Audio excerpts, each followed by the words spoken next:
Friends, welcome to Ashu logs. ಇವತ್ತಿನ logs ಬಂದು ನಾನು ಈವ್ನಿಂಗಿಂದನೇ ಮಕ್ಕಳಿಗೆ ಒಂದು ವೀಕಿಂದ ಹುಷಾರಿಲ್ತಿರೋದ್ರಿಂದ ನಾನೇ ಅವಳಿಗೆ ಬ್ಯಾಗ್ಸ್ ಎಲ್ಲ ಸ್ವಲ್ಪ ಅರೇಂಜ್ ಮಾಡಿಕೊಡ್ತಾ ಇದ್ದೆ. ಸಾಮಾನ್ಯವಾಗಿ ಅವಳು ನನ್ನ ಹತ್ರ ಬ್ಯಾಗ್ಗಳದ್ದು ಬುಕ್ಸ್ ಎಲ್ಲ ಜೋಡಿಸ್ಕೊಳ್ಳಲ್ಲ, ಅವಳೇ ಜೋಡಿಸ್ಕೊಳ್ಳೋದು.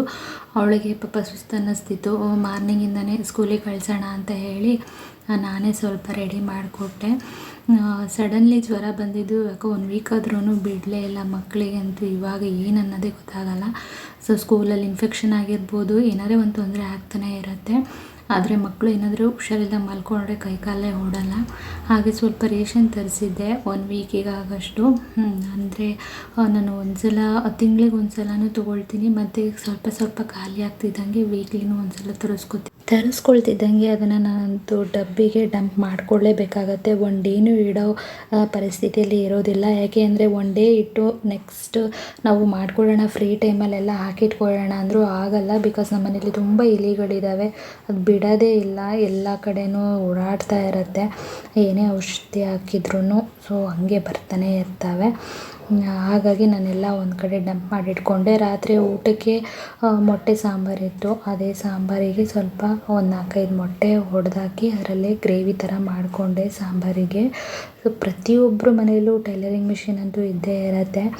ಅದನ್ನು ನಾವು ಯೂಸ್ ಮಾಡದೆ ಬಿಟ್ಟಿದ್ದರೆ ಈ ಥರ ಏನಾದರೂ ಒಂದು ಪ್ರಾಬ್ಲಮ್ ಆಗ್ತಾ ಇರುತ್ತೆ. ನಾನಂತೂ ತುಂಬ ಕನ್ಸೀವ್ ಆಗಿರೋದ್ರಿಂದ ನಾನು ಮಿಷಿನ್ ಮೇಲೆ ಕೂರೋಕ್ಕೆ ಆಗ್ತಿರ್ಲಿಲ್ಲ. ಹಾಗಾಗಿ 4-5 ಮಂತ್ಸ್ ಆಗಿತ್ತು ಮಿಷಿನ್ ಮೇಲೆ ಕೂತು. ಅದು ಫುಲ್ ಸ್ಟಕ್ ಆದಂಗೆ ಆಗಿತ್ತು.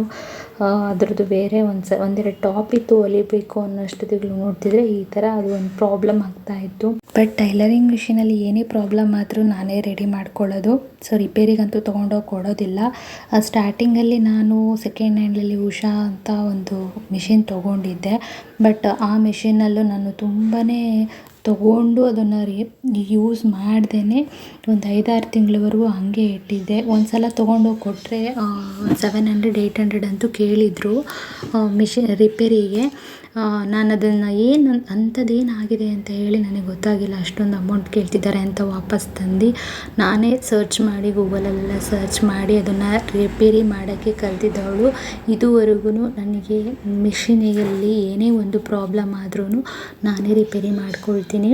ಅದನ್ನು ನಾನು ಹೊರಗಡೆ ತೊಗೊಂಡೋಗಿ ತೋರಿಸೋದು ಇಲ್ಲ. ಅಂದರೆ ಆ ಹಳೆ ಮಿಷಿನ್ ಕೊಟ್ಟು ನಾನು ಇದನ್ನು ಹೊಸ ಮಿಷಿನ್ ತೊಗೊಂಡ್ಮೇಲೂ ಸಾಕಷ್ಟು ಪ್ರಾಬ್ಲಮ್ಗಳಾಗಿದೆ.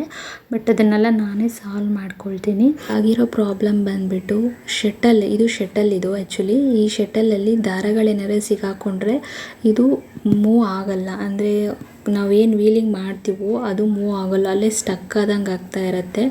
ಆವಾಗ ನಾವು ಇದನ್ನು ತೆಗೆದು ನೀಟಾಗಿ ಒಂದು ಸಲ ಒರೆಸ್ಕೊಂಡು ಆಯಿಲಿಂಗ್ ಮಾಡಿ ಕ್ಲೀನಾಗಿ ಅದ್ರ ಒಳಗಡೆ ಹಾಕ್ತಿರೋದು ಟೈಮರ್ ಅಂತ, ಇದನ್ನು ನಾವು ನೀಟಾಗಿ ಫಿಕ್ಸ್ ಮಾಡ್ಕೋಬೇಕಾಗತ್ತೆ. ಸಪೋಸ್ ಇದೇನಾದ್ರೆ ನೀಟಾಗಿ ಹಾಕ್ಕೊಂಡಿಲ್ಲ ಅಂದರೆ ನೀಟಲ್ಲದು ಮುರಿದೋಗೋ ಚಾನ್ಸಸ್ ಇರುತ್ತೆ. ಹಾಗಾಗಿ ಇದನ್ನು ಒಂದು ಸಲ ನೀಟಾಗಿ ಹಾಕ್ಕೊಂಡು ಇದು ಒಳಗಡೆ ಒಂದು ಇರುತ್ತೆ ಸೈಡಲ್ಲಿ ಸಿ ಥರ ಇದೆ ನೋಡಿ, ಅದೂ ಅಷ್ಟೇ. ಅದು ಮತ್ತು ಈ ಶಟಲ್ಲು ನೀಟಾಗಿ ಟೈಮರ್ ಫಿಕ್ಸ್ ಮಾಡಿ ಕೂರಿಸ್ಬೇಕಾಗತ್ತೆ. ಆ ನೀಡಲ್ ಮಧ್ಯದಲ್ಲಿ ಕೂರಿಸಿ ಒಂದ್ಸಲ ಚೆಕ್ ಮಾಡಬೇಕಾಗತ್ತೆ. ಆಗ ಮಾತ್ರ ಅದು ದಾರ ತೊಗೊಳಕ್ಕೆ ಸಾಧ್ಯ ಆಗೋದು. ಇಲ್ಲ ಅಂದರೆ ಪದೇ ನೀಡಲ್ ಮುರಿದೋಗ್ತಾ ಇರುತ್ತೆ. ಸೊ ಮೇನ್ ಏನು ಅಂದರೆ ಇದರಲ್ಲಿ ಟೈಮರ್ನ ಫಿಕ್ಸ್ ಮಾಡ್ಕೋಬೇಕು ಹೋಗುತ್ತೆ. ಟೈಲರಿಂಗ್ ಕಲ್ತಿರೋರು ಪ್ರತಿಯೊಬ್ಬರು ನಾವು ಕೆಲವೊಂದು ಬೇಸಿಕ್ ನಾಲೆಡ್ಜನ್ನು ನಾವು ತಿಳ್ಕೊಂಡೇ ಇರಬೇಕಾಗತ್ತೆ. ಈ ಥರ ಚಿಕ್ಕ ಪುಟ್ಟದಕ್ಕೂ ನಾವು ಪ್ರತಿ ಸಲನೂ ತೊಗೊಂಡೋಗಿ 1000 ರೂಪಾಯಿ ಕೊಟ್ಟು ನಾವು ರಿಪೇರಿ ಮಾಡಿಸೋದಕ್ಕೆ ಸಾಧ್ಯನೇ ಇಲ್ಲ. ಸೊ ಇಂಥ ಒಂದು ಬೇಸಿಕ್ ನಾಲೆಡ್ಜ್ ಇದ್ರೂ ಸಾಕು, ನಾವೇ ರಿಪೇರಿ ಮಾಡ್ಕೋಬೋದು. ನನ್ನ ಅನುಭವದ ಪ್ರಕಾರ ನನಗೆ ಸ್ಟಾರ್ಟಿಂಗ್ ಗೊತ್ತಿಲ್ಲದೆ ಇದ್ದಾಗ ತುಂಬ ಸಲ ಚಿಕ್ಕ ಪುಟ್ಟದಕ್ಕೆಲ್ಲನೂ ತುಂಬ ಅಮೌಂಟ್ ಕೇಳ್ತಾಯಿದ್ರು ಇದು ರಿಪೇರಿ ಮಾಡೋದಕ್ಕೆ. ಆ್ಯಕ್ಚುಲಿ ನಾನು ಸೆಕೆಂಡ್ ಹ್ಯಾಂಡಲ್ಲಿ ತೊಗೊಂಡಿದ್ದೆ ಜಸ್ಟು 1500 ರೂಪಾಯಿಗೆ. ಬಟ್ ಅದು ರಿಪೇರಿನೇ ನಮಗೆ 700 ರೂಪಾಯಿ 800 ರೂಪಾಯಿ ಕೇಳ್ತಾರೆ ಅಂತಂದರೆ ನಮಗದು ಕೊಡೋದೇ ವೇಸ್ಟ್ ಅನಿಸುತ್ತೆ. ಹಾಗಾಗಿ ಆ ಒಂದು ಅಟ್ಟ ಚೆಲ್ಲದ ಮೇಲೆ ನಾನು ಅದನ್ನು ರಿಪೇರಿ ಮಾಡ್ಕೊಳ್ಳೋದು ಕಲ್ತಿದ್ದು. ಏನೇ ಪ್ರಾಬ್ಲಮ್ ಆದ್ರೂ ಇದನ್ನು ನಾವು ಆರಾಮಾಗಿ ಸಾಲ್ವ್ ಮಾಡ್ಕೋಬೋದು. ಸೊ ಈಗ ನಾನು ಒಂದ್ಸಲ ಚೆಕ್ ಮಾಡ್ಕೊಳ್ತಾ ಇದ್ದೀನಿ ಹೊಲಿದು. ಸೊ ಕರೆಕ್ಟಾಗಿ ಹೊಲಿತಾ ಇದೆ ಇವಾಗ. ಹಾಗೆ ಬೆಳಗ್ಗೆ ತಿಂಡಿಗೂ ನಾನು ಟೊಮೊಟೊ ಬಾತ್ ಮಾಡ್ಕೊಳ್ಳೋಣ ಅಂತ ಹೇಳಿ ಟೊಮೊಟೊ ಬಾತ್ ಮಾಡ್ಕೊಳ್ತಾ ಇದ್ದೀನಿ. ಈಗ ಒಂದು ಜಾರಿಗೆ ನಾನು ಶುಂಠಿ ಬೆಳ್ಳುಳ್ಳಿ, ಒಂದು ಟೊಮೊಟೊ ಮತ್ತು ಕೊತ್ತಂಬರಿ ಸೊಪ್ಪನ್ನು ನಾನು ಗ್ರೈಂಡ್ ಮಾಡಿ ಇಟ್ಕೊಂಡೆ. ಹಾಗೆ 2 ಈರುಳ್ಳಿ ಮತ್ತು ಒಂದೇ ಒಂದು ಟೊಮೊಟೊನ್ನು ಹಾಗೆ ಹೆಚ್ಚಿಟ್ಕೊಳ್ತಾ ಇದ್ದೀನಿ. ಸೊ ಟೊಮೊಟೊ ಬಾತಲ್ಲೇ 2 ರೀತಿಯಲ್ಲೂ ಮಾಡ್ಬೋದು. ನಾನಿವತ್ತು ಸಿಂಪಲ್ಲಾಗೆ ಮಾಡ್ಕೊಳ್ತಾ ಇದ್ದೀನಿ. ನಾನು ಮಸಾಲೆ ಹುರಿದು ಮಾಡ್ತೀನಿ. ಆ ಥರ ಈಗಾಗಲ್ಲ ಅಂತ ಹೇಳಿ, ಟೈಮ್ ಇಲ್ಲ ಅಂತ ಹೇಳಿ ಈ ಥರ ಸಿಂಪಲ್ಲಾಗೆ ಮಾಡ್ಕೊಳ್ತಿದ್ದೀನಿ. ಈಗ ಒಂದು ಕುಕ್ಕರಲ್ಲಿ ಎಣ್ಣೆ ಹಾಕಿ ಬಿಸಿ ಆದಮೇಲೆ ಒಂದು ಹಸಿಮೆಣ್ಸಿನ್ಕಾಯಿ ಏನು ಹೋಲ್ ಸ್ಪೈಸಸ್ ಇರುತ್ತೋ ಸೊ ಅದನ್ನು ಹಾಗೆ ಹಾಕ್ಕೊಂಡು ಹುರ್ಕೊಂಡು, ಈರುಳ್ಳಿ ಮತ್ತು ಹಸಿ ಬಟಾಣಿ ಅಥವಾ ಒಣ ಬಟಾಣಿ ಇದ್ದರೆ ಅದನ್ನು ಸೇರಿಸ್ಕೊಂಡು ಅದನ್ನು ಕಲಿಸ್ಕೋಬೇಕಾಗತ್ತೆ. ಹಾಗೆ ಹೆಚ್ಚಿರೋ ಒಂದು ಟೊಮೊಟೊನೂ ಸೇರಿಸ್ಕೊಂಡು ಉಪ್ಪಾಕಿ ಚೆನ್ನಾಗಿ ಮಿಕ್ಸ್ ಮಾಡ್ಕೊಂಡಿದ್ದಾಯಿತು. ಈಗ ನಾನೇನು ಗ್ರೈಂಡ್ ಮಾಡಿ ಇಟ್ಕೊಂಡಿದ್ದು ಮಸಾಲೆ ಅದನ್ನು ಸಹ ಸೇರಿಸ್ಕೊಂಡು, ಅಚ್ಕಾರದ ಪುಡಿ, ಸ್ವಲ್ಪ ಧನಿಯಾ ಪುಡಿ, ಗರಂ ಮಸಾಲೆ ಎಲ್ಲ ಸೇರಿಸ್ಕೊಂಡು ಎಷ್ಟು ಬೇಕೋ ಅಷ್ಟು ನೀರು ಹಾಕಿ ಅದನ್ನು ಕುದ್ದಾದಮೇಲೆ 1 ಗ್ಲಾಸಷ್ಟು ಅಕ್ಕಿ ಹಾಕಿ ನಾನು ಟೊಮೊಟೊ ಬಾತ್ ಮಾಡ್ಕೊಳ್ಳೋಕೆ ರೆಡಿ ಮಾಡಿಕೊಂಡೆ. ಹಾಗೆ ಟೊಮೊಟೊ ಬಾತ್ ರೆಡಿ ಆಯಿತು. ಈ ಥರ ಬಂದಿದೆ. ಇದರಲ್ಲೇ ಬೇರೆ ಥರನೂ ಫುಲ್ಲು ರೆಡ್ಡಾಗಿರುತ್ತೆ ಅದು ಟೊಮೊಟೊ ಬಾತ್ ಆ್ಯಕ್ಚುಲಿ. ಅಂದರೆ ಅದಕ್ಕೆ ಸ್ಪೈಸಸ್ ಎಲ್ಲ ಹುರಿದ್ಬಿಟ್ಟು ಮಾಡಿದ್ರೆ ತುಂಬಾ ಚೆನ್ನಾಗಿರುತ್ತೆ. ಇದ್ರ ಜೊತೆ ಸೈಡ್ ಡಿಶ್ಶಿಗೆ ಬೋಂಡ ಇತ್ತು. ಸೊ ಅದನ್ನೇ ಬೋಂಡ ಇಟ್ಕೊಂಡು ಬೆಳಗ್ಗೆ ಟಿಫನ್ ಮುಗಿಸಾಯಿತು. 3 ಮಂತ್ ಆದಮೇಲೆ ನನಗೆ ಯಾವುದೇ ರೀತಿ ಕೆಲಸ ಮಾಡೋದಕ್ಕೆ ಆಗೋದಿಲ್ಲ. ಯಾಕೆಂದರೆ ಅಷ್ಟೊತ್ತಿಗೆ ನನಗೆ ಡೆಲಿವರಿ ಆಗೋಗಿರುತ್ತೆ. ಅಷ್ಟರಲ್ಲಿ ಒಂದೊಂದೇ ಕ್ಲೀನ್ ಮಾಡ್ಕೊಳ್ಳೋಣ ಅಂತ ಈಗ ಫಸ್ಟು ಕಿಚನ್ನ ಕ್ಲೀನ್ ಮಾಡ್ಕೊಳ್ತಾ ಇದ್ದೀನಿ.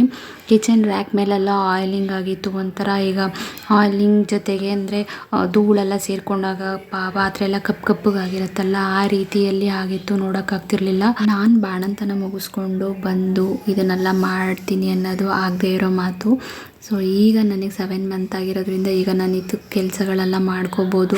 ನೆಕ್ಸ್ಟ್ ನನಗೆ 8 ಮಂತ್ 9 ಮಂತ್ ಆದರೆ ಖಂಡಿತವಾಗ್ಲೂ ನನಗೆ ಇದಷ್ಟೆಲ್ಲ ಸ್ಟ್ರೆಸ್ ತೊಗೊಂಡು ಮಾಡೋದಕ್ಕಾಗೋದಿಲ್ಲ. ಬಟ್ ಈಗ ನನಗೆ ಒಂದು ಎಕ್ಸಸೈಸ್ ಹಂಗೂ ಆಗತ್ತೆ.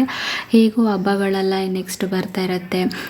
ಮಹಾಲಕ್ಷ್ಮಿ ಹಬ್ಬ, ಗಣಪತಿ ಹಬ್ಬ ಎಲ್ಲ ಬರ್ತಾ ಇರುತ್ತಲ್ವ. ಸೊ ಈಗ ನಾವು ಹಬ್ಬಕ್ಕೆ ನೀಟ್ ಮಾಡ್ಕೊಂಡಂಗೂ ಆಗುತ್ತೆ. ಮುಂದಕ್ಕೆ ನನಗೂ ಯೂಸ್ ಆದಂಗೂ ಆಗುತ್ತೆ. ಕ್ಲೀನ್ ಮಾಡಿದ್ದೀನಿ ಅಂತ ಒಂದು ಮನಸ್ಸಿಗೆ ಸಮಾಧಾನವೂ ಇರುತ್ತೆ. ಆ್ಯಕ್ಚುಲಿ ಕ್ಲೀನಿಂಗ್ ಅಂದ್ರೇ ಸ್ವಲ್ಪ ಬೇಜಾರು ಅನಿಸುತ್ತೆ. ಯಾಕೆಂದರೆ ನಾವೇ ತೊಳೆದು, ನಾವೇ ಬೆಳಗಿ, ನಾವೇ ಮತ್ತೆ ಅದನ್ನು ಆರ್ಗನೈಸ್ ಮಾಡ್ಕೋಬೇಕು ಅಂದರೆ ಖಂಡಿತವಾಗ್ಲೂ ಆಗದೆ ಇರೋ ಕೆಲಸಗಳು. ಸೊ ಜೊತೆಗೆ ಯಾರಾದರೆ ಒಬ್ಬರು ಹೆಲ್ಪರ್ ಇದ್ದರೆ ಬೇಗನೆ ಕೆಲಸ ಆಗೋಗುತ್ತೆ. ಕೆಲಸ ಹೋಗೋದು ಗೊತ್ತಾಗೋದಿಲ್ಲ. ಒಬ್ಬೊಬ್ಬರೇ ಮಾಡಬೇಕು ಅಂದಾಗಲೇ ಯಾವಾಗಪ್ಪ ಮುಗಿಯುತ್ತೆ ಅನ್ನೋಷ್ಟು ಒಂದು ಫೀಲಿಂಗ್ಸ್ ಆಗ್ತಾ ಇರುತ್ತೆ. ಕೊನೆಗೂ 5 ಗಂಟೆ ಆಗೋಯಿತು ಕ್ಲೀನ್ ಮಾಡಿ. ಹಾಗೆ ನನ್ನ ಮಗಳು ಬರ್ತಾಳೆ ಅಂತ ಹೇಳಿ ಅವಳಿಗೂ ಏನಾದರೂ ಸ್ನ್ಯಾಕ್ಸ್ ಮಾಡಬೇಕು ಅಂತ ಗುಲಾಬ್ ಜಾಮೂನ್ ಮಾಡಿಕೊಡೋಕ್ಕೆ ರೆಡಿ ಮಾಡ್ಕೊಳ್ತಾ ಇದ್ದೀನಿ. ಅಂದರೆ ಪ್ರತಿ ಸಲನೂ ಜಾಸ್ತಿ ಇದನ್ನೇ ಜಾಸ್ತಿ ನಾನು ಮಾಡೋದು. ಯಾಕೆಂದರೆ ಅವಳು ಫೇವರ್ ಆಗಿರೋದ್ರಿಂದ ಇದನ್ನೇ ಜಾಸ್ತಿ ಮಾಡಿಕೊಡ್ತೀನಿ. ಇನ್ಸ್ಟೆಂಟಾಗೂ ಆಗುತ್ತೆ. ಹಾಗಾಗಿ ಇದನ್ನೇ ಮಾಡೋಕ್ಕೆ ಇವಾಗ ಹಾಲಿನ ಪೌಡ್ರ್ ಹಾಕಿನೇ ಜಾಸ್ತಿ ಮಾಡೋದು ನಾನು ಸಾಮಾನ್ಯವಾಗಿ. ಹಾಗೆ ಮಾಡಿದ್ರೆ ಕಡಿಮೆ ಬರುತ್ತೆ ಅಂತ ಹೇಳಿ ಲಾಸ್ಟ್ ವಿಡಿಯೋದಲ್ಲೇ ನಾನು ಹೇಳಿದ್ದೆ.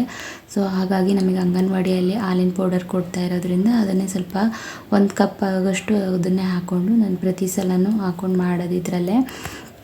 ಇದರಲ್ಲೇ ವೆರೈಟಿ ಮಾಡ್ಬೋದು. ಸಾಮಾನ್ಯ ಈಗ ಬ್ರೆಡ್ಡಲ್ಲೂ ಮಾಡ್ತಾರೆ, ಆಲೂಗಡ್ಡೆಯಲ್ಲೂ ಮಾಡ್ತಾರೆ. ಬಟ್ ನಾನ್ಯಾವತ್ತೂ ಅದನ್ನು ಟ್ರೈ ಮಾಡಿಲ್ಲ. ಸೊ ನಾನೇನೋ ಮಾಡೋಕ್ಕೆ ಹೋಗಿ ಅದೇನೋ ಎಡವಟ್ ಆಗೋದು ಬೇಡ ಅಂತೇಳಿ ಗೊತ್ತಿರೋದನ್ನು ಮಾಡಿ ಮುಗಿಸೋಣ ಅಂತ ಹೇಳಿ ಬೇಗ ಜಾಮೂನೆಲ್ಲ ಮಾಡಿ ಅವಳು ಬರೋಷ್ಟೊತ್ತಿಗೂ ಮುಗಿಸ್ದೆ. ಸೊ ಕೆಲಸನೂ ಆಯಿತು, ಜಾಮೂನು ಆಯಿತು. ಹಾಗೆಯೇ ಅವಳಿಗೆ ಜಾಮೂನೆಲ್ಲ ತಿನ್ನಿಸು ಟೌನಿಗೆ ಸ್ವಲ್ಪ ಕೆಲಸ ಇತ್ತು ಅಂತ ಹೇಳಿ ಕರ್ಕೊಂಡು ಹೋಗಿದ್ದೆ. ಟೌನಲ್ಲೆಲ್ಲ ಕೆಲಸ ಮುಗಿದ್ಮೇಲೆ ಬಜಾರಲ್ಲಿ ಅಫೋರ್ಡಬಲ್ ಪ್ರೈಸಲ್ಲಿ ಅಂದರೆ 12, 15, 30ರಲ್ಲೆಲ್ಲ ಐಟಮ್ಸ್ ಸಿಗುತ್ತೆ, ಒಳ್ಳೆ ಐಟಮ್ಸು ಅಂತ ಹೇಳಿ ಹೋಗಿದ್ವಿ.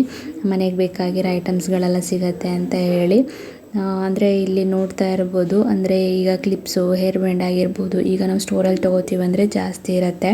ಸೊ ಇಲ್ಲಿ ಒಂದು ಪ್ಯಾಕೆ 12 ರೂಪಾಯಿ, 15 ರೂಪಾಯಿ ಆ ಥರ ಇದೆ.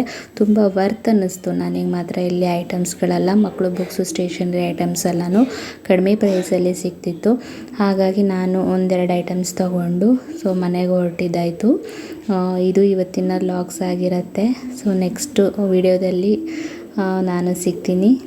ಬಾಯ್.